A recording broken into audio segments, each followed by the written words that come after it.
Welcome to Sweet Life Beat Life. We hope this video helps. In this video, I will explain how to keep organic polymers from spoiling. First, it is crucial to understand your specific polymer's vulnerabilities. Different polymers degrade in unique ways, so knowing these pathways is your first step. Then, actively control environmental factors like temperature, humidity, and light exposure. Proper storage in appropriate, sealed containers is also essential to prevent early spoilage and maintain material integrity for a long time. Next, consider chemical stabilization. Incorporating specific additives can significantly extend a polymer's life.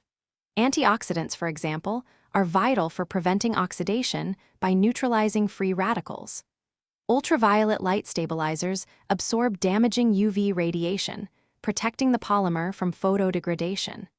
Additionally, heat stabilizers are crucial during processing to prevent thermal breakdown, ensuring the material maintains its desired properties. These chemical defenses are key. Beyond chemical additives, physical barriers and careful processing are essential. Using high-quality barrier packaging significantly reduces exposure to oxygen and moisture, two major degradation culprits.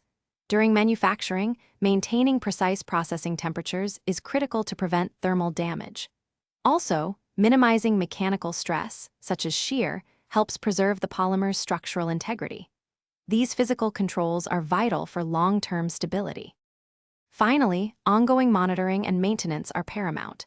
Regularly inspect your stored polymers for any visible signs of degradation, like discoloration or brittleness. Consistency is key.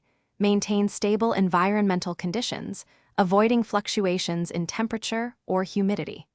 Always adhere strictly to the manufacturer's guidelines for optimal handling, storage, and use. These proactive steps ensure your organic polymers remain in excellent condition for as long as possible. Thanks for watching. Consider subscribing if we helped you.